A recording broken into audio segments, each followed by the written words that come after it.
You're standing in the courtyard of the Bastille, and the air tastes like iron, not because of the swords, not because of the rusted cannons overhead, but because the smell of blood, royal blood, still lingers in the gravel under your boots.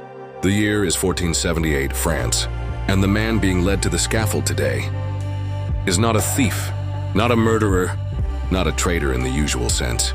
He's a duke, a cousin of the king, a war hero, a father, and he's about to die because the king couldn't risk forgiving him. But that's not the tragedy. The tragedy is what comes after the execution, when the king sees what he's done and breaks down in front of everyone, because he ordered the death of the one man he actually loved like a brother. His name is Jacques d'Armagnac, the Duke of Nemours. You've heard his name spoken like a prayer across France. He's the Golden Boy, fought bravely in the 100 Years' War, married into wealth, raised loyal sons, built castles that looked like cathedrals, and crucially, he was one of King Louis XV's closest allies. But in this era, being close to the king is like sleeping next to a lit torch. If you don't move, you'll burn. If you move too quickly, you'll burn. And if you ever make the king feel insecure, you won't just burn, you'll bleed publicly. Louis XV is not your usual medieval king. He doesn't wear gold. He wears black. He doesn't ride with knights. He rides with spies. He doesn't trust nobles. He hunts them down. They call him the Spider King because he spins webs of lies, traps and paranoia so tight, not even his own family can escape. So when Jacques d'Armagnac starts asking questions about taxes, about royal decrees, about justice, Louis doesn't answer. He watches. He listens. He sends priests, scribes, servants, all disguised as friends. And when the time is right, he strikes. You see, the problem with being a duke in 1478, France, is that your trial isn't about guilt or innocence, it's about usefulness. And Jacques had become expendable. He's accused of treason, heresy, and get this, sorcery. Why? Because he once hired an astrologer to predict the king's health. That's enough for Louis. Jacques is dragged from his estate, thrown into the Bastille, and interrogated with the same instruments he used to punish his own servants. Ironically poetic, really. They strip his titles, confiscate his lands, torture him until he confesses to things he never did. And then one bitter November morning, they build the scaffold right in front of the Bastille. You can hear the crowd whispering, "Isn't he a nobleman? Will he be beheaded like a gentleman?" But no, Louis has ordered something special.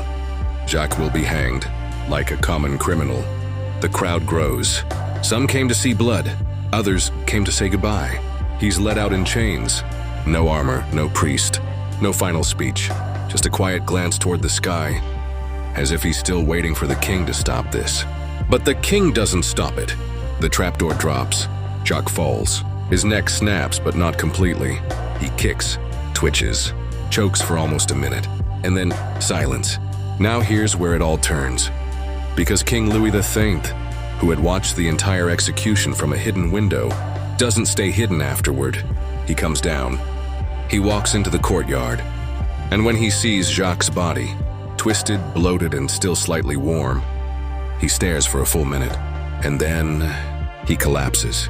Right there in front of his guards, his nobles, his court. The Spider King begins to cry. Not a few tears, sobs. He grabs Jacques' hand and whispers, "Forgive me." Some say he screamed his name. Others say he had to be dragged away, clawing at the corpse. One servant wrote that the king's soul split open that day. Whatever the truth, he was never the same again. The next day, the scaffold is still stained red. The execution ropes are gone, but the imprint of the noose remains like a shadow burned into memory. And for once, France feels quiet. No celebration, no church bells, no royal proclamations, because even the king's allies are whispering, "He cried. He wept like a child." What kind of justice makes a king fall apart? Louis XV locks himself away in his chambers. For 3 days he refuses to eat. No court, no business, no visitors except for a priest, and even he comes out pale. It's not guilt exactly, it's grief. Twisted, bitter, royal grief. Because Jacques d'Armagnac wasn't just another rebel. He was family. He was loved. And now he was dead by Louis's own hand. The Spider King begins to unravel. He stops trusting anyone. He sends spies to spy on his own spies. He has secret passageways built in every castle. He orders paintings of Jacques burned, letters destroyed, as if erasing him could erase the memory. But the people don't forget. They start calling Jacques the noble martyr. Poems are written. Songs are sung in taverns. His name becomes code for anyone who dares to question the crown. And Louis, he becomes a ghost. His once sharp mind turns paranoid. He mutters to himself during council meetings. He orders daily masses for Jacques' soul. And toward the end, some say he started seeing Jacques. In dreams, in shadows, in mirrors. There's a story that spreads through Paris in the months after the execution. A peasant girl claims she saw Jacques' ghost in the Bastille, whispering curses into the walls. Soon after, a flood hits the Seine. A famine begins in Burgundy. Two of Louis's closest advisors die mysteriously within weeks. Superstition, maybe, but in 15th century France, nothing is coincidence. Whispers grow louder. The execution was cursed. Jacques' death has damned the crown. Louis XV killed his conscience, and now France will pay. And for a while, seems like they're right. 2 years after the execution, Louis XVIII dies. Alone, sick, terrified, not surrounded by family, but by doctors and holy men, desperately trying to ward off the hellfire he feared so much. And his last words? Not to his son, not to his God, but according to legend, he whispered. Some say he meant to beg forgiveness again. Others think he saw something at the foot of his deathbed. But one thing's for sure, his soul never recovered from that scaffold. Today, Jacques d'Armagnac is barely remembered outside academic circles. But the story of the execution that broke a king still lingers. It's told in old manuscripts.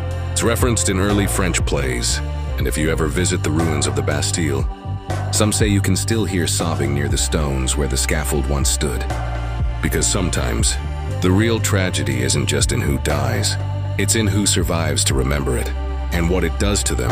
The scaffold is gone now. The king is long dead. So is the duke. And so are the crowds who once gasped and whispered his name. But somehow the echoes remain. You can almost feel it. The cold stone of the Bastille under your fingers. The silence of a king who just destroyed a part of himself. The rustle of a parchment with a name now crossed out in blood. It's strange, isn't it? How something that happened over 500 years ago can still sting like it happened yesterday. How guilt doesn't rot. How power doesn't protect you from heartbreak. And how history is never as clean as we want it to be. Kings cry, dukes die, and people remember. Not just the politics, not just the punishment, but the moment when humanity cracked through the armor. So if you're lying in bed right now letting your breath slow, know this. Every page of history you've ever read was written by people just as messy, scared, and complicated as you. And somewhere in the broken pieces of this story, there's a little room left for empathy, even for a king.